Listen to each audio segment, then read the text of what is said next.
તો એના પછી આવે છે ધોરણ 10 નો પ્રકરણ નંબર 3 નો એક સવાલ.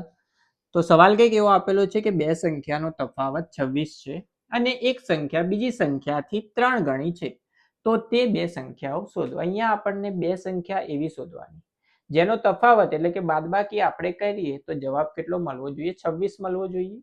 અને એક જે સંખ્યા હશે એ બીજી સંખ્યા કરતા કેટલા ગણી વધારે હોવી જોઈએ? તો કે 3 ગણી વધારે હોવી જોઈએ. તો જે વસ્તુ શોધવાની હોય સૌથી પહેલા એને આપણે ધારી લઈએ કે ધારો કે બે સંખ્યા શોધવાની છે, તો એક સંખ્યાને આપણે લઈ લઈએ x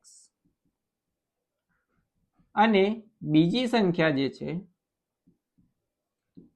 એને આપણે શું લઈ લઈએ? y. તો અહીંયા ધારો કે x ની કિંમત જે છે એ y ની કિંમત કરતા જો વધારે હોય તો બંનેનો તફાવત આપણે લઈએ તો પહેલા સમીકરણ માટે બે સંખ્યાનો તફાવત કેટલો છે? 26. એનો મતલબ જો x ની કિંમત y ની કિંમત કરતા વધારે હોય તો x માઇનસ y બરાબર કેટલો થવો જોઈએ? તો કે 26 થવો જોઈએ. આ આપણું સમીકરણ નંબર 1. એના પછી બીજા સમીકરણ માટે બીજી લાઈન આપણને શું આપેલી છે? અને એક સંખ્યા બીજી સંખ્યાથી 3 ગણી વધારે છે. હવે અહીંયા x ની કિંમત આપણે મોટી લીધેલી, તો x ની કિંમત કેવી હશે? વધારે હશે. તો જો બંને કિંમતોને સરખી કરવી હોય તો નાની જે કિંમત હશે એને કેટલા વડે ગુણવું પડશે? તમારે 3 વડે ગુણવું પડશે. 3 ગણી વધારે એટલે 3 વડે ગુણી નાખવાનું. તો x બરાબર શું લખાય? 3 વાર લખાય. હવે આ અહીંયા ડાયરેક્ટ જ આપણે આદેશની રીત વાપરી લઈએ, એટલે કે આ x ની કિંમત 3y એને આપણે અહીંયા મૂકી દઈએ તો આપણને શું મળશે?